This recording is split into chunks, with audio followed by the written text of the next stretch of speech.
다니엘 8장 오늘은 왔습니다. 8장 1절부터 14절까지 있는 본문의 말씀인데 본문 의지에서 말씀의 제목은 순양과 순염소의 이상, 이렇게 말씀의 제목을 잡았어요.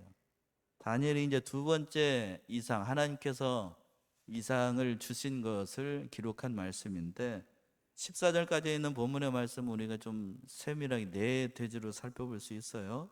첫 번째 1절과 2절은 다니엘의 두 번째 이상, 환상이라고도 얘기합니다만 이상을 본 걸 기록한 것이고, 두 번째는 3절과 4절에서 두 뿔을 가진 순양이 대단한 권세를 가지고 강성해졌다는 겁니다. 이 두 뿔을 가진 순양이 어디를 상징을 할까?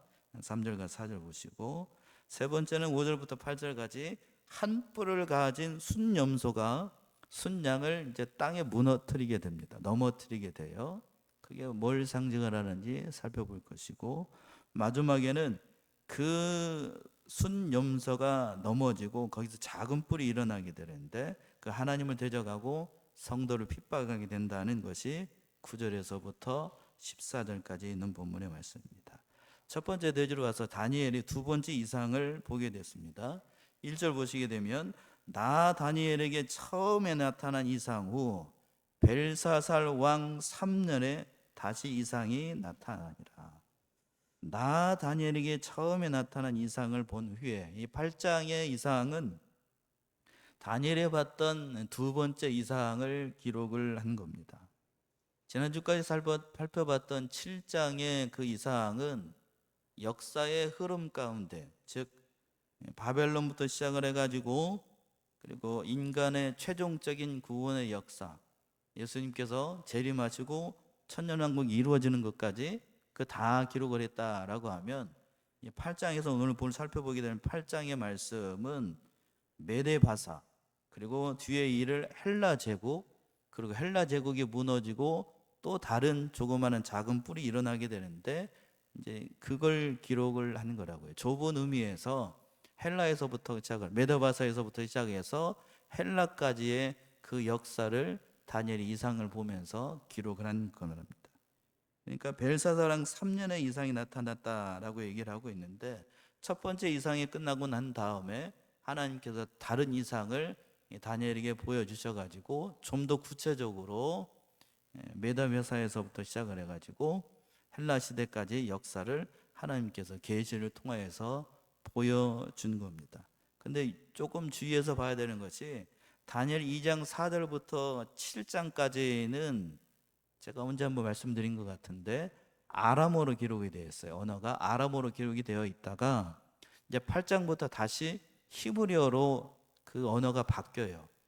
왜 히브리어로 바뀌게 되냐면 아마 이제 26절에서 그 얘기가 나오게 되는데, 너는 그 환상을 간직하라, 이는 그 여러 날 후의 일이다 라고 얘기를 하면서 장차 있을 그 일에 대한 계시로 준 것이니까 그걸 보존하라, 비밀스럽게 간직하라는 의미로 이 다니엘이 아람어가 아니라 그때 당시 그 만국의 공통어였던 아람어로 기록을 한 것이 아니고 히브리어로 기록을 한 것으로 보입니다. 그래서 그 하나님께서 간직하라고 하는 그 말씀을 잘 간직을 했던 거예요. 그래서 히브리어로 기록을 했습니다. 8장 1절부터 마지막 12장까지는 2절 보시게 되면 2절, 내가 이상을 보았는데 내가 그것을 볼 때에 내 몸은 엘람도 수산성에 있었고 내가 이상을 보기는 을레 강변에 선이라. 그러니까 내가 이상을 보았다라고 하면서 다니엘의 그 이상을 봤던 구체적인 장소를 여기서 기록을 한 것인데, 실제로 이 다니엘이 그 을레 강가라고 하는 수산성에 있는 을레 강가에 가가지고 진짜 거기서 이상을 봤는지, 아니면 이제 깊이 이상 가운데 있을 때에 하나님께서 계시의 영을 열어 주셔가지고 수산성 을레 강가에 있는 모습을 보여줬는지 그건 잘 모르겠어요. 성경을 연구하면서 생각을 해보니까 아마 두 가지 다 가능성이 있는 것 같아요. 실제로 다니엘이 수산성에 있는 을레 강가에 가가지고 하나님께서 계시의 영을 열어주셔서 거기에서 하나님께서 장차 있을 모습을 보여주셨는지, 아니면 영안을 열어주셔가지고 다니엘은 바벨론 도성에 있는데 저 멀리 350km 이상 떨어져 있거든요. 수산성은. 거기에 그때 있을 일을 하나님께서 계시를 보여주셨는지, 둘 다 가능성이 있어요. 마치 그 에스겔 선지자가 그런 경험을 한 적이 있었는데, 에스겔 선지자는 그발 강가에 있었는데 장차 유대에 있을 일들을 하나님께서 계시의 영을 열어주셔가지고 보여주셨거든요. 그리고 가까이에서는 신약 시대에는 예수님께서 공생애를 시작하시기 전에 누구한테 시험을 받죠? 사단에게 시험을 받죠. 네, 광야에 있을 동안에 예수님께서 시험을 받을 때에 그 예수님을 마귀가 데리고 어디로 데리고 가냐면 높은 그 예루살렘 성에 데리고 갑니다. 그렇죠? 거기에 그렇게 답니다. 그러면 실제로 마귀가 거기로 데리고 갔을까? 그럴까요? 그거는 대부분의 신학자들이 동의하지 않아요. 영안을 열어주셔가지고 그걸 보여주고 실제로 예수님이 간 게 아니고 그 예루살렘 성전의 모습을 보여주고 거기의 모습을 이제 마귀가 시험했다라고 얘기를 하는데, 아마 여기에서도 이 다니엘 8장 2장의 모습도 그때의 모습이 아닌가 조심스럽게 생각해 보는 사람이 있어요. 뭐 어쨌든지 간에 중요한 건 그게 중요한 게 아니고, 하나님께서 다니엘에게 영안을 열어 주셔가지고 장차 있을, 장래에 있을 일들을 계시해 주셨다는 사실이 더 중요한 거겠지요. 그래서 이상을 보여주십니다. 두 번째 이상을 보여주시는데 3절부터 그 내용이 나오게 돼요. 3절 보시게 되면, 내가 눈을 들어본 즉 강가에 두 뿔 가진 수양이 섰는데 그 두 뿔이 다 길어도 한 뿔은 다른 뿔보다 길었고 그 긴 것은 나중에 난 것이더라. 내가 눈을 들어본 즉, 하나님께서 이상을 보여주시고 눈을 들어봤어요. 근데 강가에 두 뿔을 가진 수양이 있었습니다. 뿔이 두 개인 수양이 있었다고 하는 거예요. 20절에 따르게 되면 가브리엘 천사가 이걸 직접 해석을 해주게 되는데, 이 동물은 역사 가운데 실제로 존재하는 메데바사를 얘기를 한다라고 직접 얘기를 해요. 20절 어느 분이 한번 읽어보시겠습니까? 20절 보시면 제가 읽을게요. 내가 본 바 두 뿔 가진 수양은 곧 어디하고 어디라고요? 메대와 바사 왕들이라. 그러니까 여기서 보시게 되면 이미 가브리엘 천사가 아주 그냥 그 정확하게 알아듣기 쉽게 얘기를 해주는 거라고. 근데 그 해석에 따르게 되면 강가에 섰던 두 뿔 가진 수양은 메데바사를 얘기를 하는 겁니다. 그런데 그 하반절에서 그랬죠. 그 두 뿔이 다 길어도 한 뿔은 다른 뿔보다 더 어떻다고요? 길었고 그 긴 것은 나중에 난 것이더라. 실제 역사적으로 메데바사가 연합을 해가지고 바벨론이라고 하는 나라를 침공을 해서 그 바벨론인 나라를 무너뜨리게 됩니다. 이걸 이미 5장에서 우리가 살펴봤어요. 그렇죠? 실제로 그렇게 이루어지게 되는데, 메데바사가 둘이 연합을 해가지고 처음에는 메데가 6장에서 있었어요.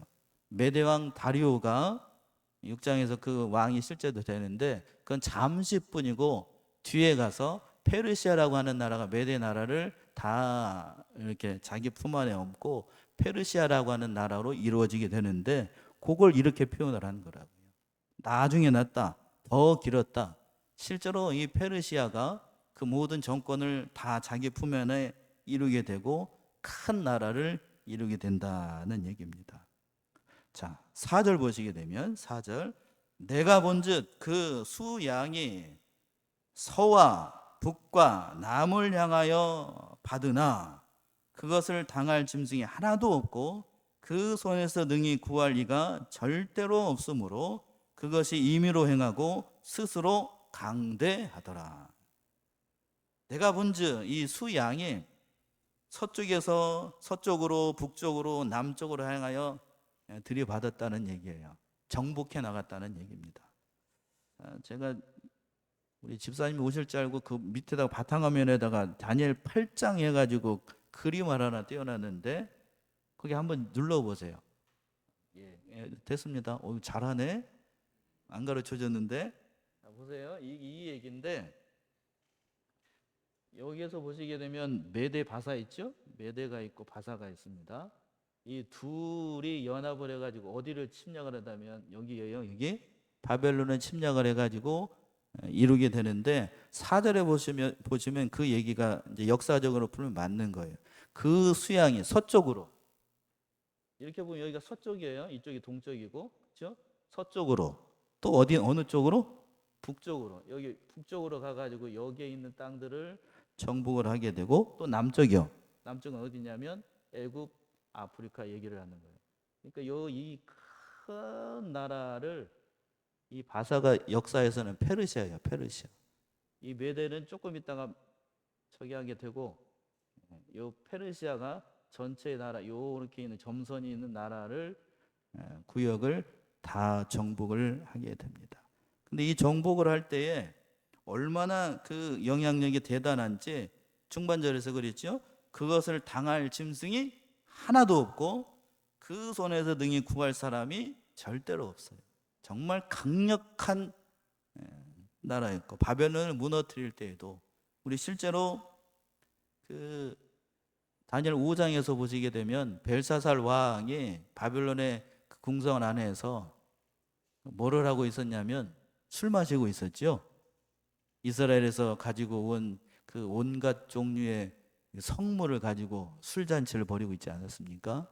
그때에 이 메데바사가 연합국이 이 바벨론의 그 성을 점령을 할 때에 그 물리적인 힘으로는 그 성을 정복할 수가 없었는데, 그러니까 이 고레스라고 하는 그때 왕이 이 전체 그 메데바사의 군을 전두지휘를 하고 있었는데 그 성으로 들어가는 물길을 막아가지고 우회를 해서 물길이 잦아들게 되니까 그 수위가 낮아진 그곳으로 병사들이 진입을 해가지고 철옹성과 같았던 이 바벨론의 성읍을 함락을 시키게 됩니다.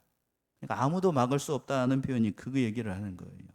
정말로 무너질지 않았을 것 같은 바벨론의 그 주성이 무너지게 되고, 그래서 그 하반절에 있는 것처럼 4절 하반절에 있는 것처럼 그것이 임의로 행하고 점점 더 강대해져서 결국에는 이 온 나라, 아까 봤던 그 주위에 있던 그 큰 영토를 메데바사 페르시아 제국으로 만들었던 겁니다. 여기까지가 첫 번째 순양에 대한 얘기예요. 두 번째 보시게 되면 5절부터 보시게 되면 또 다른 짐승이 일어나게 되는데 5절 보세요. 5절 내가 생각할 때에 한 수염소가 서편에서부터 와서 온 지면에 두루 다니되 땅에 닿지 아니하며 그 염소 두 눈 사이에는 현저한 뿔이 있더라. 5절 시작을 할 때 내가 생각할 때에 이제 5절부터 8절까지가 그 이상 중에서 두 번째 장면을 얘기를 하는 것인데, 아까 바로 앞에 있었던 것은 순양으로 나와 있죠. 그게 어느 나라를 상징을 하냐면 메데 바사를 상징을 합니다. 이제 두 번째 여기는 뭐라고 되어 있냐면 양이 아니고 염소예요. 염소. 아이고 잘 따라오고 계시네요. 순염소예요. 순염소. 근데 순염소가 어디에서부터 왔다고 그랬냐면 서편에서부터 왔다고 그랬어요. 아까 우리 아들 저기 아까 그림 띄워줘 보세요. 그 그림이 있어야 이해하기가 쉬워서 그래요. 자, 이게 어디를 상징을 하냐면 여기 메데 바사가 연합을 해가지고 이 넓은 땅을 차지를 했어요. 근데 페르시아 입장에서 보게 되면 이 서편에 있는 이 순염소는 어디를 가리키냐면 여기 보면 여기 어디예요? 그리스. 그때 당시에는 저기 어디냐면 알렉산더 대왕이 이끌고 있는 마게돈이라고 하는 도시, 마게도니아라고 하는 도시국가죠. 도시국가. 그 여기 마게도니아가 이 그리스 연합 도시를 통일을 하고 이 페르시아 이 큰 나라를, 여기가 아테네 스파르타 있죠? 잘 보이실지 모르겠네. 여기가 아테네고 여기가 스파르타예요. 스파르타 아테네. 여기를 다 정복을 하고 이 페르시아를 쳐들어오게 되는데 그때의 상황을 이렇게 얘기를 하는 거라고요. 그러니까 한 수염소가 서편에서부터 와서 온 지면에 두르고 다녔다는 얘기는 이 순염소가 어디를 상징을 하냐면 이 마게도냐 그리스를 상징을 하게 되고, 그리고 그 염소 사이에 현저한 뿔이 나왔다는 얘기는 그 순염소가 이 그리스를 상징을 하고, 그 뿔은 그 나라를 이끌고 있는 알렉산더 대왕을 얘기를 하는 거예요. 자, 그 땅에 닿지도 않고 그 뿔 사이, 눈 사이에서 현저한 뿔이 나왔다고 하는데, 그 알렉산더 대왕이 이 나라를 정복을 할 때에, 페르시아를 정복을 할 때에 정말 엄청난 속도로 그 나라를, 이 페르시아를 정복하게 됩니다. 그 말씀이 6절에서 나오게 되는데, 6절 보시게 되면 그것이 두 뿔 가진 수양 곧 내가 본 바 강가에 섰던 양에게로 나아가되 분노한 힘으로 그것에게로 달려가더니, 그것이라고 하는 건 아까 그 5절에서 얘기하고 있던 그 순염소예요. 근데 그 순염소가 뿔이 몇 개냐면 하나예요, 하나. 염소 보게 되면 보통 뿔이 몇 개입니까? 두 개죠, 두 개. 두 개인데 여기서는 염소가 뿔이 하나예요. 그러니까 굉장히 높았던 이 알렉산더 대왕을 상징을 하는데, 그 알렉산더 대왕이 두 뿔을 가진 수양, 두 뿔을 가진 수양은 어디라고 그래 있죠? 아까 그 그림을 띄워주세요. 우리 어디라고 그랬냐면 두 뿔, 메대와 바사가 연합한 이 큰 나라를, 이 그리스 마게도니아라고 하는 나라가 순염소가 누구를, 이 순양을 침략을 하는 겁니다. 침략을 할 때에 곧 내가 본 바 강가에 섰던 양에게로 나아가되 무슨 힘으로? 분노한 힘으로 그게서로 달려갔다라고 얘기했어요. 자, 이게 역사를 좀 알아야 되는데, 이 메데바사가 통일을 하고 난 다음에 그 메데바사를 통일했던 그 다리오라고 하는 그 1세하고 그리고 아하수에라고 하는 사람이 그리스를 침략을 하게 됩니다. 이거 보세요. 이 두 나라가 이렇게 통일을 해가지고 이 에게해를 건너가지고 어디까지 가게 되면 이 그리스를 침략을 하게 돼요. 이 그리스를 침략을 할 때에 이 다리오 왕 때, 다리오 1세 때에 그리스를 침략을 했는데 1차로 실패하게 돼요. 세계 역사에서는 아주 유례가 없는 그러한 일인데, 이 페르시아가 가는 곳마다 다 승리를 하게 되는데 이때 이 전쟁에서 실패를 하게 돼요. 그때 우리 세계사를 아시는 분들은 알겠습니다만, 그때에 이 아테네하고 그리고 이 엄청난 대국이었던 페르시아가 전쟁을 해가지고 이겼던 전쟁이, 아테네가 이겼던 전쟁이 우리 역사에서 나옵니다. 그게 마라톤 평야에서 이기게 돼요. 마라톤 많이 들어보셨습니까? 42.195km. 그 전쟁에서 아테네가 이기고 난 다음에 질 것이라고 생각했던 그 전쟁에서 이기니까 너무 그 기쁜 소식을 42.195km 가가지고 아테네 도시에 있는 사람들한테 그 기쁜 소식을 전했어요. 그리고 난 다음에 그 병사가 어떻게 됐다고요? 죽었습니다. 그래서 그 병사의 죽은 것을 기리기 위해서 올림픽의 맨 마지막에 일어나는 그 종목이 뭐죠? 저 혼자만 신났네? 마라톤을 만들었어요. 그 마라톤. 그 전쟁을 기르기 위해서 질 거라고 생각했던 전쟁에서 승리를 하게 됩니다. 그게 이 1차 전쟁이고, 두 번째 전쟁이 일어나게 되는데 바로 성경에서도 나와요. 에스더서에서 나오게 됐는데 아하수에로라고 하는 사람이 나와요. 에스더 1장에 보시게 되면 아하수에로 왕이 나오게 되는데, 그 아하수에로가 누구의 장차 누구의 그 남편이 되냐면 우리가 잘 아는 에자로 시작합니다. 성경 아시는 분들 누구죠? 두 번째 에스더. 에스더의 남편이 아하수에로인데, 아버지가 실패를 하니까 그 두 번째 아들이 다시 이 그리스를 침략을 하게 돼요. 그리스로 쳐들어갔는데 그때도 전쟁에서 이길까요, 질까요? 집니다. 자, 우리 어린 청년들, 젊으신 분들은 혹시 영화 300이라는 영화 봤습니까? 혹시? 혜진이 안 봤어요? 나만 봤구나. 300이라고 하는 영화가 있는데, 그때의 그 300이라고 하는 영화에 나오게 되는 그 스파르타, 영화를 봤어야 이제 너무 거룩해가지고 영화 얘기를 해도 못 알아들으니 스파르타라고 하는 레오니다스라고 하는 왕이 300명의 용사를 가지고 와가지고 이 엄청난 페르시아 대군들하고 싸우게 됩니다. 물론 그 전쟁에서 레오니다스는 죽습니다. 좁은 협곡 안에서 300명의 스파르타군이 그 엄청난 페르시아의 대군을 며칠 동안 막냐면 일주일 동안 막아요. 그 협곡 안에서. 근데 일주일 동안 막는 것이 그 전쟁의 성패를 좌우하게 됩니다. 300명의 용사들이, 스파르타의 왕을 비롯해 가지고 300명의 용사들이 그 협곡에서 죽으니까 아까 1차 전쟁에서 전쟁을 이겼던 아테네가 다시 정신을 차려요. 다시 그래서 그리스의 용병들이 모여가지고 살람이라고 하는 해전과 그리고 육지의 전투에서 다시 승리하게 되고, 이 아하수에로 왕이, 에스더에 나왔던 아하수에로 왕이 다시 전쟁에서 패하게 됩니다. 패하게 돼요. 그때의 영화가 삼백이라고 하는 영화라고요. 다시 한번 다음에 한번 이제 에스더를 할 때 말씀드리겠습니다만, 에스더 1장에서 보시게 되면 그 아하수에로 왕이 술잔치를 벌이고 수많은 문무백관들을 다 불러 모아죠. 그래서 누구도 청하게 되냐면 왕후 와스디도 청하게 돼요.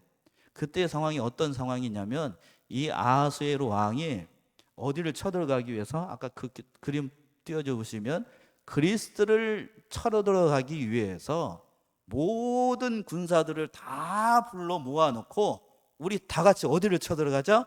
바다를 건너서 어디로? 그리스로.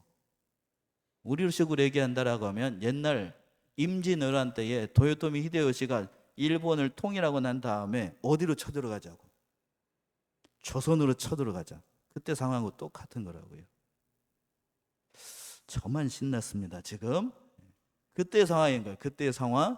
그래서 이걸 지금 이렇게 얘기를 하는 거예요.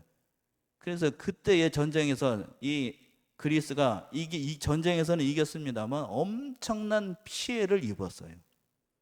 그래서 전쟁에서 패했던 아하수에르는 와가지고 뒤에서 이제 에스더와 결혼하고 이제 어떤 일이 발생을 하게 되는데, 자 본문 돌아서 6절 보시게 되면 그 일이 있었던 거예요. 그것이 두 뿔 가진 수양 곧 내가 본 바 강가에 섰던 양에게로 나아가되 분노한 힘으로 그에게로 달려갔다라고 얘기해요. 분노한 힘으로. 즉 자기의 조국을 두 번이나 걸쳐서 이 페르시아가 그리스를 쳐들어왔던 거예요. 전쟁에서는 이겼습니다만 엄청난 사상군이 발생을 했으니까 저 이쪽에 있었던 이 알렉산더 대왕이 그리스를 통일하고 난 다음에 자기들이 원수였던 이 페르시아를 어떻게 한 거예요? 다시 쳐들어가 가지고 자기들 수많은 사람들이 죽었으니까 그 원수를 갚겠다는 그 일념으로 그 페르시아를 쳐들어갔습니다. 쳐들어갔는데 엄청난 속도로 페르시아를 쳐들어가는 거예요. 그 말씀이 7절에 있습니다. 7절 보시면 내가 본즉 그것이 순양에게로 가까이 나아가서는 더욱 성내어 그 수양을 쳐서 그 돛불을 꺾으나 수양에게는 그것을 대적할 힘이 없으므로 그것이 수양을 땅에 엎드러뜨리고 짓밟으나 능히 그 수양을 그 손에서 벗어나게 할 리가 없었더라. 다니엘이 그 이상을 보니까 이 알렉산더 대왕이 페르시아를 정복을 할 때에 엄청난 속도로 이 페르시아, 아까 봤잖아요. 그 넓은 영토를 순식간에 점령을 합니다. 불과 4년 만에 그 넓은 땅을 다 일순간에 정복을 해버리는 거예요. 그래서 헬라 나라를 이루게 만들고 엄청나게 큰 제국을 다시 이루게 됐던 겁니다. 그래서 8절 보시게 되면 8절 보세요. 순염소가 스스로 힘이 강하여 가더니 강성할 때에 그 뿔이 꺾이고 그 대신에 현저한 뿔 대신 하늘 사방을 향하여 났더라. 그런데 계속해서 전쟁에서 승리하고 영원토록 영광을 누릴 것만 같았던 이 헬라 나라, 그리고 알렉산더 대왕이 계속해서 승승가도를 다들 것으로 생각을 했는데 그러나 그렇지 않았습니다. 8절을 보시면 순념서가 스스로 강하여 갈 때에, 최고로 강하여 갈 때 그런데 강성할 때, 그 하반절을 보세요. 강성할 때 그 뿔이 어떻게 됐다고요? 꺾여졌습니다. 이거는 알렉산더가 갑자기 죽을 것을 예언한 겁니다. 정말로 전무후무한 그런 강력한 왕권을 가지고 있었던 이 알렉산더 대왕이 불과 몇 살에 죽게 되냐면 33세 나이에 죽게 됩니다. 몇 살에 죽는다고요? 33. 이 알렉산더가 몇 살에 왕이 되냐면 20살에 왕이 됩니다. 약관의 나이에 20살에 왕이 돼가지고 25살에 이 25세 이 넓은 그 페르시아 제국을 다 정복을 하고 말로 형용할 수 없는 큰 제국을 만들게 됩니다. 그런데 그 전성기를 구가하고 있을 때에 알렉산더가 갑자기 죽게 돼요. 왜 죽게 됐는가 하면, 죽게 된 이유를 보게 되면 이 알렉산더가 인도의 점령을 갔다가, 다른 기록에 따르면 그래요. 인도의 점령을 갔다가 어느 병사가 쏜 화살에 맞습니다. 화살에 맞아가지고 그 상처가 깊어지니까 결국에는 알렉산더가 그 원정을 중지를 하고 다시 바벨론으로, 자기의 수도로 다시 돌아왔습니다. 근데 거기서 자신의 몸을 잘 치료를 했으면 좋을 것인데 치료는 하지 않고 오랜 전투에 시달렸던 부하들하고 위로한답시고 앞에서 벨사살 왕하고 비스무리하게 뭐를 즐기기 시작했냐면 술을 마시기 시작을 했어요. 상처도 제 아물지 않았는데 뭐를 마셨다고요? 젊으니까 그렇겠죠. 술을 마시면서 있다가 결국에는 그 면역력이 떨어지니까, 기록에 따르면 말라리아로 죽었다고 하는데 다른 기록에는 그렇게 얘기하고 있지 않고, 술 먹고 방탕하다가 모기가 한 번 물었는데 그게 말라리아 균이 온 몸에 펴져가지고 33이라고 하는 아주 짧은 젊은 나이에 요절을 하게 됐던 거예요. 그러니까 아무리 막강한 권력을 가지고 있는 왕이라고 할지라도 조그마한 뭐 한 번에 물려가지고, 모기 한 번에 물려가지고 결국엔 사망에 이르게 되는 거예요. 허망한 거죠. 그 엄청난 대국을 이끌었던 큰 왕도 모기 한 번 물려가지고 명을 달리했던 거예요. 그러면 이걸 믿는 사람 입장에서 봤을 때, 우리 입장에서 봤을 때에는 그 모기를 누가 보냈다라고 생각을 해야 될까요? 누가 보냈었을까요? 하나님이 보내신 거죠. 왜? 전무후무한 교만방자하게 나갑니다. 알렉산더가. 그 정복하고 페르시아를 정복하고 모든 나라를 정복하고 난 다음에 자기가 마치 하나님인 것처럼 자신을 숭배하게 만들고 교만방자하게 나가다가 그 모든 것을, 인간의 모든 생사를 주관하시는 하나님까지 도전하다가 결국에는 그 교만 때문에 아무것도 안 보이는 거죠. 젊은 나이에 33이라고 하는 나이니까 너무 이른 나이에 성공을 하다 보니 다른 것이 보이지 않는 거죠. 결국에는 성경에 있는 말씀대로 교만이 결국엔 자신을 멸망으로 만들게 됐습니다. 잠언 18장이죠. 한번 봅시다. 잠언 18장 11절에서부터 12절. 잠언 18장 11절에서부터 12절. 어느 분이 한번 읽어보세요. 잠언 18장 11절에서부터 12절.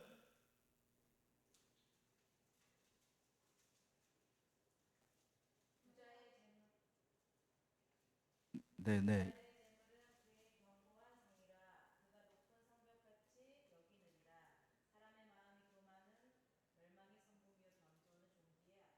십이절에서 그랬죠. 사람의 마음의 교만은 뭐의 선봉이고 멸망의 선봉이고 겸손은 존귀의 앞잡이다. 자, 오늘 말씀에서 그랬어요. 알렉산더가 그 엄청난 대군을 이끌었지만, 큰 나라를 이끌었지만 삽시간에 졸지에 강성할 때에 그 큰 뿔이 꺾이고 말았어요. 알렉산더가 어떻게 죽을 것인지를 다니엘은 이상 중에서 봤던 거지요. 죽고 난 다음에 그 나라가 흩어지게 되는데, 그 8절 하반절에서 그랬죠. 그 대신에 현저한 뿔 몇 개가요? 4개가 하늘 사방에서 향하여 났더라. 이거는 알렉산더가 죽고 난 다음에 그 나라가 네 개의 나라로 쪼개지게 돼요. 역사상으로 그렇게 이루어지게 돼요. 그래서 네 개의 나라로 짝 쪼개질 것을 예견했는데 그대로 또 이루어지게 됩니다. 이제 9절부터 보시게 되면 그 네 개의 나라 중에서 한 뿔이 또 일어나게 되는데 9절 보시면 9절 그 중 한 뿔에서 또 작은 뿔 하나가 나서 남편과 동편과 또 영화로운 땅을 향하여 심히 커지더니 네 개로 쪼가진 그 헬라 나라가 그 중에서 또 작은 뿔 하나가 일어나게 됩니다. 역사적으로는 이 사람이 안디오코스 에피파네스라고 하는 그 왕입니다. 이름이 조금 어렵습니다만 역사적으로 그 사람을 상징을 해요. 궁극적으로는 누구를 상징을 하냐면 바로 믿는 자들을 핍박하게 될 적그리스도 세력을 얘기를 하는 거예요. 앞에 7장에서도 그 비슷한 게 나왔지요. 작은 뿔. 작은 뿔은 하나님을 대적하는 모든 그 악한 마귀 세력들을 얘기를 하는데 여기서도 마찬가지예요. 작은 뿔이 일어나 가지고 남편과 동편과 영화로운 땅. 영화로운 땅은 바로 역사적으로는 그 이스라엘 땅을 얘기를 하는 거고 궁극적으로는 하나님을 믿는 모든 세력들을 향하여서 심히 커져갔습니다. 모든 믿는 자들을 핍박하기 시작하라는 거예요. 그 말씀이 10절에 있죠. 10절 보시면 그것이 하늘 군대에 미칠 만큼 커져서 그 군대와 별 중에 몇을 땅에 떨어뜨리고 그것을 짓밟고 역사적으로는 바로 이스라엘을 쳐들어가서 이스라엘 가운데에 그 말로 할 수 없는 일들을 했던 거예요. 하나님의 성소를 불태우고 그 모든 일들 이제 궁극적으로는 하나님을 믿는 사람들을 대적하게 됐습니다. 11절 보시게 되면 11절 또 스스로 높아져서 군대의 주제를 대적하며 그에게 매일 드리는 제사를 제하여 버렸고 그의 성소를 헐었으며 이 왕이 일어났던 그 작은 별 그 왕이 스스로 높아져 가지고 군대의 주제 즉 하나님을 대적합니다. 역사적으로는 이 왕이 그 에피파네스라고 하는 그 왕이 예루살렘 성소에 들어갔는데 그 성소에 들어가 가지고 아주 못된 짓을 합니다. 무슨 못된 짓을 하냐면 하나님의 그 성소 안에다가 돼지 머리를 올려요. 무슨 머리? 돼지 머리를 올려놓고 거기에다가 절하게 만든다고요. 그래도 하나님의 징계가 내려왔을까요? 안 내려왔을까요? 안 내려왔어. 그러니까 기고만장해져 가지고 하나님이 어디 있느냐라고 이렇게 하나님을 대적했던 거예요.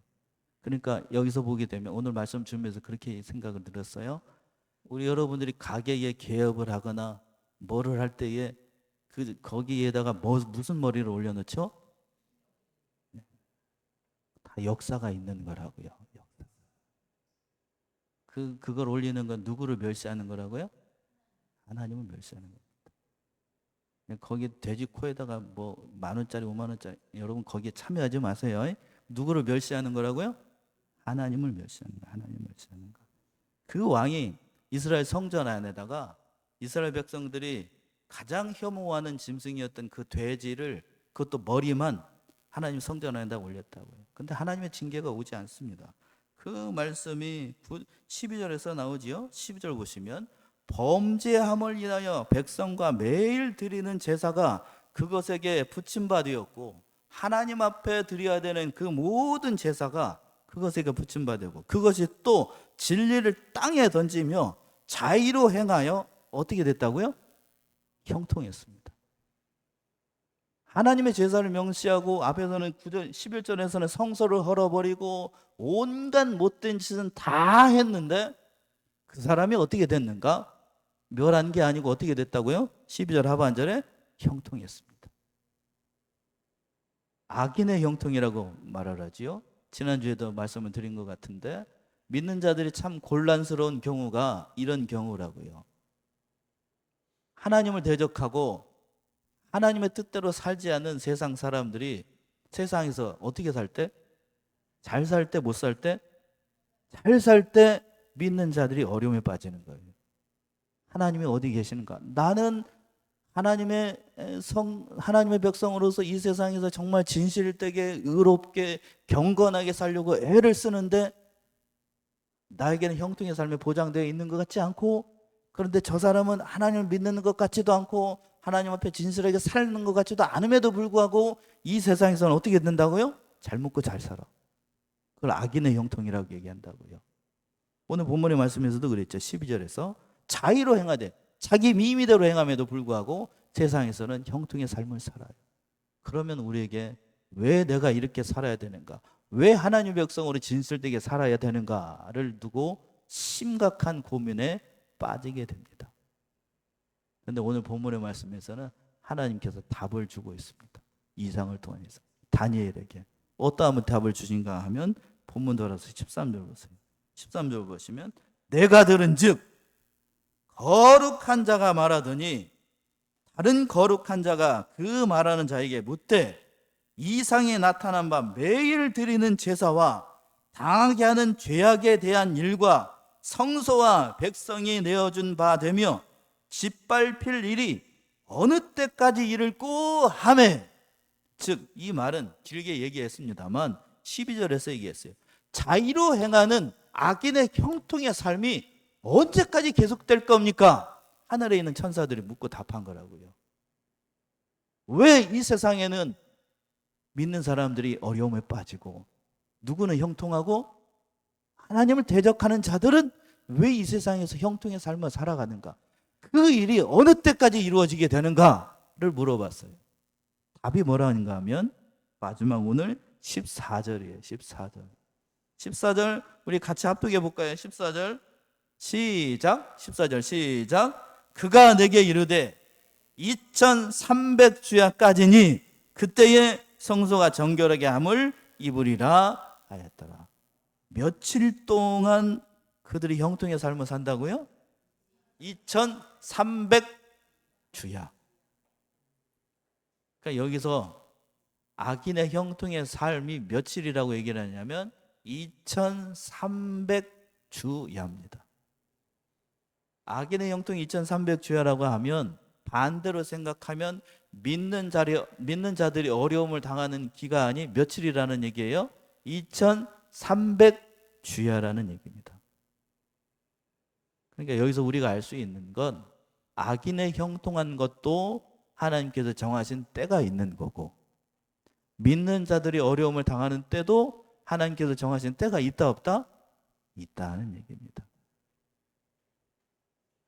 그러니까 그걸 얘기를 하는 거예요.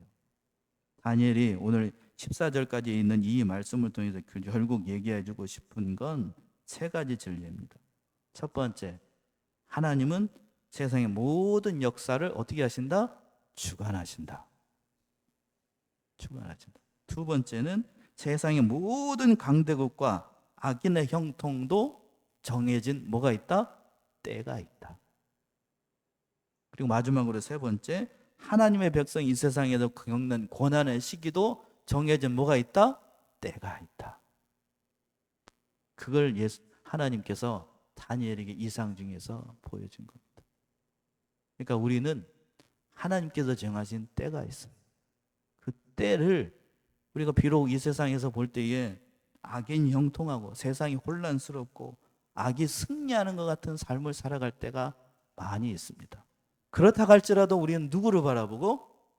하나님을 바라보고, 하나님께서 장차 있을 그 나라를 바라보고, 우리 세상 역사를 주관하신 하나님을 바라보고 믿으면서 승리하기를 바라는 마음으로 이 이상을 하나님께서 다니엘에게 보여주셨던 겁니다. 우리 사랑하는 삼례중앙교회성 이 사실을 깨달아서 우리 역사를, 세상 역사를 주관하시는 누구만 바라보고? 하나님만 바라보고 믿으면서 승리하는 저와 여러분들이 다 되시기를 바랍니다. 기도하겠습니다.